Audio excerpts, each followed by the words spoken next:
Welcome to west Godavari అమ్మమ్మ వంటల video అండి. పొద్దుట్లేసి లెమన్ హనీ తాగేసా.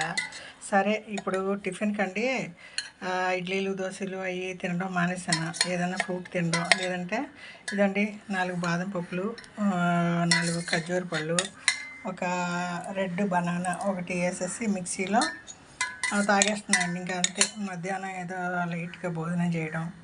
స్నాక్స్ అండి మామూలుగా పుచ్చకాయ, మీరు కమలకాయలు అవన్నీ తిన్నా పర్లేదు.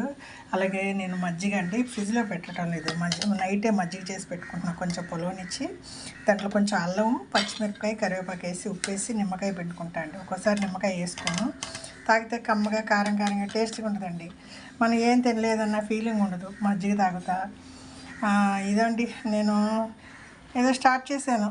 రాత్రి ఈ కాయలండి కొంచెం కాస్ట్ అండి, 10-15 రూపాయలు ఒక పండు. కాళ్ళ నొప్పులకి బాగా పనిచేస్తుందండి. బ్లడ్ సర్క్యులేషన్ అది బాగుంటుంది. మనకి వచ్చి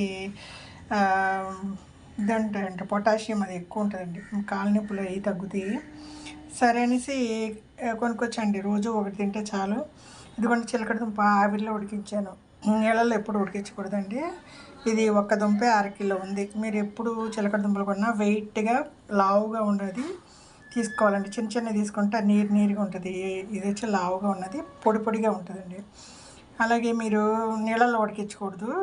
కుక్కర్లో నీళ్ళు పోసి దానిపైన ఇడ్లీ రేకిచ్చి నీళ్ళు దుంపను అంటుకోకుండా ఏదైనా ప్లేట్ లాగా పెట్టి ఆవిరిలో ఉడికించుకుంటా. అంటే పొడిగా ఉంటే 2 రోజులు నిల్వ ఉంటాయండి.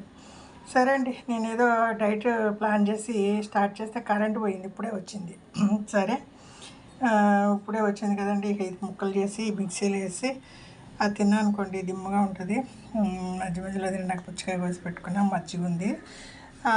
ఏదో అండి మనం ప్రయత్నిస్తే అండి అన్నీ కరెక్ట్గానే ఉన్నాయి. ఇప్పుడు నాకు ఒక 6 కిలోలు డిఫరెన్స్ వచ్చిందండి. కాళ్ళ నొప్పులు పర్వాలేదు, నడుస్తున్నా. రోజు 1 కిలోమీటరు అట్లా నడుచుకొస్తున్నా.